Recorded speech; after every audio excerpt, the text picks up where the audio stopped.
In 1969, two scholars at Oxford University published a set of clay tablets that had been sitting in the British Museum for nearly a century.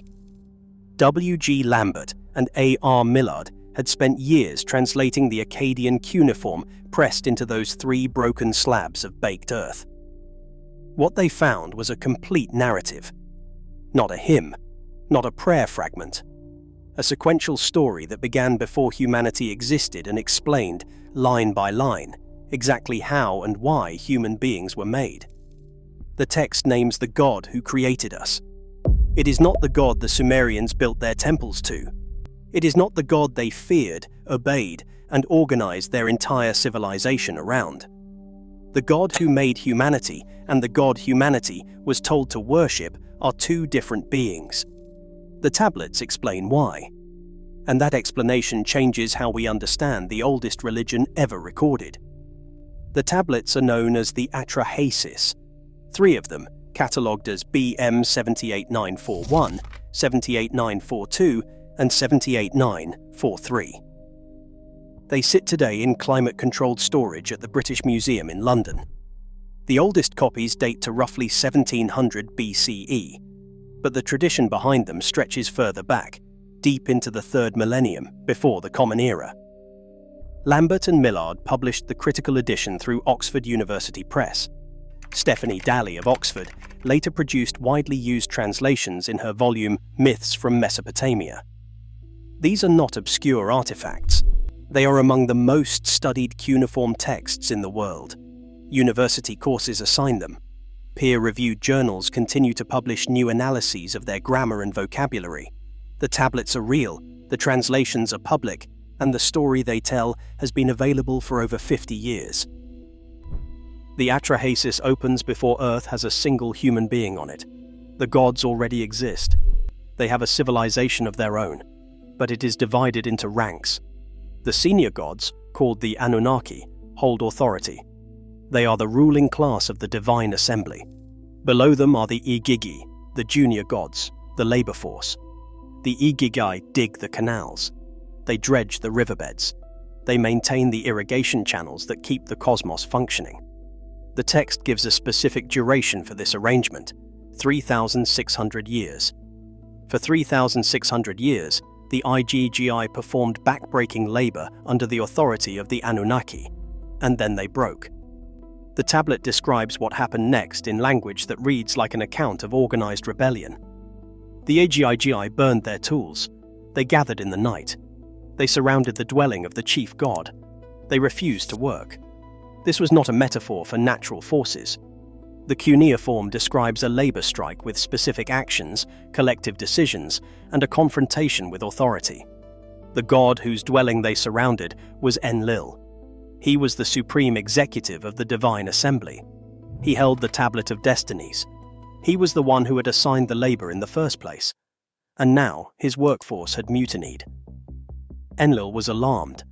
The divine assembly convened in crisis. The system was collapsing. The world could not function without laborers to maintain it, and the Igigi would no longer comply. It was at this moment that a different god stepped forward with a proposal. His name was Enki. Some texts use his Akkadian name, Ea. He was the god of wisdom, fresh water, and craftsmanship. His cult center was the ancient city of Eridu in southern Mesopotamia, and his proposal would change everything. Enki told the assembly to create a new being, a substitute, a worker species that would bear the yoke the Igigi had thrown off. The birth goddess Nintu, also called Mami in some versions, would carry out the physical act. But the design was Enki's. The method was precise. They would slaughter a god, one who possessed intelligence. The tablet names him Welu, a god who had understanding. His blood would be drained and mixed with clay. From that mixture, humanity would be shaped. The text is explicit. Human beings were manufactured from divine blood and common earth to serve as replacement labor for exhausted gods. The purpose of human existence, according to the oldest creation narrative ever written, was to free the gods from work. And the god who designed this, the god who conceived the method, selected the materials, and directed the procedure. That was Enki, not Enlil. Enlil did not shape the clay. Enlil did not contribute the divine intelligence. Enlil did not propose the creation. He was the reason creation became necessary, because his labor system had failed. But the act of making human beings belonged entirely to another god. This is not an isolated claim resting on a single text. A separate Sumerian composition called Enki and Ninmah tells the same story from a different angle. Copies of this text were excavated from the temple libraries at Nippur and are held today at the University of Pennsylvania Museum in Philadelphia and the Iraq Museum in Baghdad. The electronic text, Corpus of Sumerian Literature at Oxford, provides full translations. In this version, Enki and the mother goddess Ninmah create humans together over the Abzu, the subterranean freshwater ocean that was Enki's domain. They shape the bodies from clay. They experiment. The text even describes Enki and Ninmah drinking beer and challenging each other to create flawed human forms, testing the limits of what the clay could become. This is not solemn, ceremonial creation. This is technical, experimental work carried out by a god of craft and ingenuity in his own workshop. Two independent cuneiform traditions, preserved on different tablets from different periods and different cities, agree on the central fact. Enki made humanity. But here is what those same tablets reveal about the god the Sumerians actually built their civilization around. And it was not Enki. The hymns to Enlil survive on dozens of tablets excavated from Nippur, the religious capital of Sumer, for more than 1,000 years. These texts, translated and catalogued in the electronic text corpus of Sumerian literature, describe Enlil in terms that leave no ambiguity about his status. Without Enlil, the great mountain, no city would be built, no settlement founded, no cattle pen constructed, no sheepfold established. The scribes carved these words as theological fact. Enlil was not one god among many. He was the axis around which Sumerian civilization turned. His temple was the Ika in Nippur, located in what is now Nafar in southern Iraq. Archaeologists from the University of Pennsylvania excavated the site beginning in 1889. They uncovered thousands of tablets and the remains of temple complexes dating back to the 3rd millennium BCE. Every Sumerian city-state, regardless of which local god it favored, sent tribute to Nippur. The Ekur was the political and spiritual center of the entire Sumerian world. Enlil held the tablet of destinies. He decreed the fates of kings. He authorized the rise and fall of dynasties.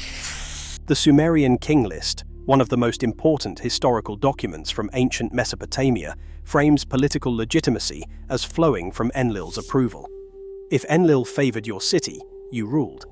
If he withdrew that favor, you fell. Now hold this in your mind alongside what the creation texts say. Enki made humanity. Enlil rules humanity. The god who shaped human beings from clay and blood is not the god who sits atop the divine hierarchy. The theological structure the Sumerians recorded is not worship your creator. It is worship the god who holds power over your existence. This distinction is not a modern interpretation imposed on ancient texts. It is present in the cuneiform itself. The scribes who wrote the Atrahasis knew that Enki was the creator. The scribes who wrote the Enlil hymns knew that Enlil was supreme. They did not attempt to reconcile these facts because, to them, they were not contradictory. Power and creation were separate categories. And then Enlil tried to destroy what Enki had made. The Atrahasis does not end with creation. It continues. Humanity multiplies, the population grows, and the noise of human civilization reaches Enlil. The text uses a word that scholars translate as clamor or uproar. Enlil cannot rest. The sound of humanity disturbs him. This is the same complaint that appears in the Enuma Elish, when Apsu cannot sleep because of the younger gods. It is a recurring motif in Mesopotamian literature. The noise of the subordinate beings offends the supreme authority, and Enlil decides to act. He sends plague. The tablet describes disease sweeping through the human population. People sicken. People die. But Enki intervenes. He advises his human servant Atrahasis to redirect offerings and prayers to Namtar, the god of pestilence, to appease the specific force behind the plague. The strategy works. Humanity survives. Enlil sends drought. The rains stop. The fields dry out. Famine spreads across the land. Hungry families, barren soil, livestock dying in the dust. Again, Enki intervenes. He advises Atrahasis to pray to Adad, the storm god, to release the rains. Again, humanity survives. Each time Enlil moves to reduce the human population, Enki finds a way to protect it. The dynamic is extraordinary. The supreme god is trying to exterminate the species. The creator god is running a covert rescue operation within the divine bureaucracy. This is not allegory. The tablet presents these events as a sequence of specific actions, decisions, and countermeasures. Finally, Enlil reaches his breaking point. He convenes the divine assembly. He proposes total annihilation, a flood that will wipe every human being from the face of the earth. The assembly agrees. And then something critical happens. The gods swear an oath. No deity may warn the humans. Secrecy is absolute. The decision is final. Enki is bound by this oath. He cannot speak to a human being about what is coming. But Enki is the god of wisdom, the god who finds loopholes, the god who outthinks the system. And so he goes to the reed wall of Atrahasis' house. He speaks to the wall. Reed wall, hear my words. Reed hut, listen to everything I say. He describes the coming flood. He gives instructions for building a vessel. He provides the dimensions, the materials, the timeline. Atrahasis is standing on the other side of that wall, listening to every word. Enki did not technically break his oath. He warned a wall. The humans simply overheard. The same scene appears in the Epic of Gilgamesh, Tablet 11, translated by Andrew George of the School of Oriental and African Studies in London. In that version, the survivor is named Ut-Napishtim, and the god who speaks through the wall is called Ea, the Akkadian form of Enki. The flood tablet itself, catalogue number K3375, is one of the most famous objects in the British Museum. Visitors can see it behind glass in the Mesopotamian galleries. The text on that tablet describes a god defying the supreme authority of the cosmos to save the species he created.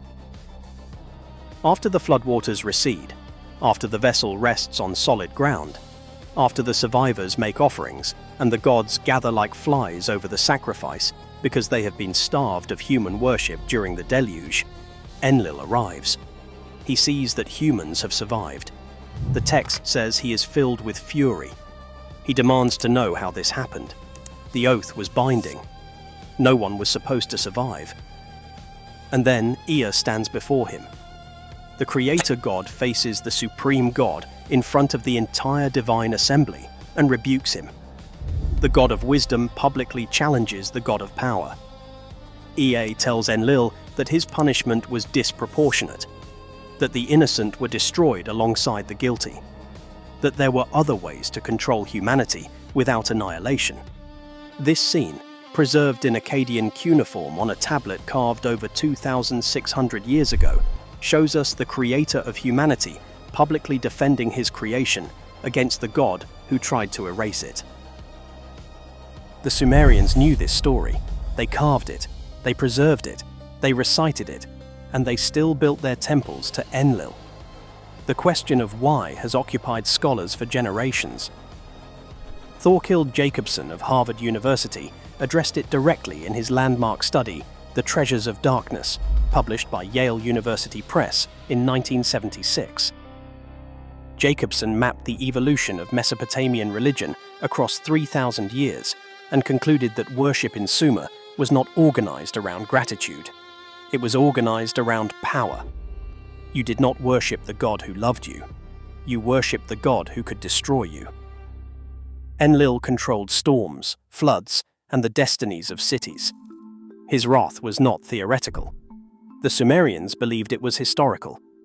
A composition known as the Lamentation over the Destruction of Sumer and Ur, published by Piotr Mikołowski of the University of Michigan in 1989, describes the fall of the third dynasty of Ur around 2004 BCE.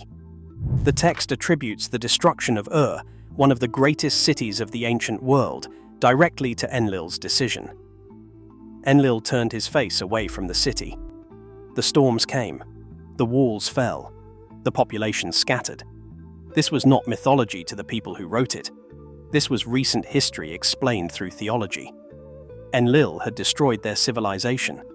They worshipped him more intensely afterward, not less. Jean Bottero, the French Assyriologist whose book Religion in Ancient Mesopotamia was published by the University of Chicago Press in 2001, argued that Mesopotamian worship functioned as a system of appeasement. The gods needed human labor and human offerings. Humans needed the gods to refrain from destruction. Worship was a transaction, not a relationship of love. In this framework, it made perfect sense to direct your worship toward the most dangerous god in the pantheon rather than the most benevolent. Enki was revered. His temple at Eridu, excavated by Iraqi archaeologists in the 1940s and 50s, was among the oldest sacred structures in Mesopotamia. Sumerians honored him as the source of wisdom, the keeper of the divine powers called the Me, the god who gave civilization its arts and crafts. But Enki was not feared. He was clever. He was helpful. He spoke to walls to save people. He did not inspire the kind of existential terror that drives civilizations to build monumental temple complexes and dedicate centuries of surplus labor to a priesthood. Samuel Noah Kramer of the University of Pennsylvania, who did more than perhaps any scholar of the 20th century to bring Sumerian literature to modern audiences, noted this asymmetry in his 1963 book, The Sumerians. Enki occupies a liminal position in the pantheon, essential but never supreme, the creator but not the king, the protector but not the one who holds the tablet of destinies. The theological architecture of Sumer placed the maker of humanity permanently below the ruler of humanity. This pattern echoes across civilizations that had minimal contact with one another. In Greek tradition, Prometheus shapes humanity from clay and gives them fire. Zeus, the supreme ruler, punishes him for it. The creator suffers while the ruler reigns. In Norse tradition, the first humans Ask and Embla are shaped by subordinate gods, while Odin, the Allfather, grants breath and spirit, and later presides over a cosmos destined for destruction. Scholars including Kramer himself have noted structural parallels between Enki and the figure of the serpent in the Genesis tradition, a being associated with knowledge and cunning who offers something to humanity that the ruling deity has forbidden. These parallels do not prove direct transmission. What they suggest is a recurring theological architecture in which the god of creation and the god of authority are separated, and authority wins. The Sumerians were simply the first civilization to write this pattern down with cuneiform precision, naming the gods, describing the conflicts, and recording the outcome on clay tablets meant to survive millennia. The tablets have survived. They rest in glass cases in London and Philadelphia and Baghdad. The cuneiform is legible. The translations are published. Nothing about this material is hidden or speculative. Enki shaped humanity from clay and the blood of a god who had intelligence. Enlil ruled humanity through institutional power and existential fear. Enlil tried to destroy what Enki created. Enki defied the divine assembly to preserve it. The Sumerians recorded both of these truths on the same tablets, in the same libraries, recited by the same priesthoods. They built their temples to Enlil. 4,000 years later, the clay is still intact. The words have not changed. The question they raise has not been answered. The God who made humanity and the God humanity was commanded to worship were never the same being. The scribes who carved these tablets knew that. They wrote it down anyway. And the tablets are still waiting for someone to explain what the ancient scribes were actually describing.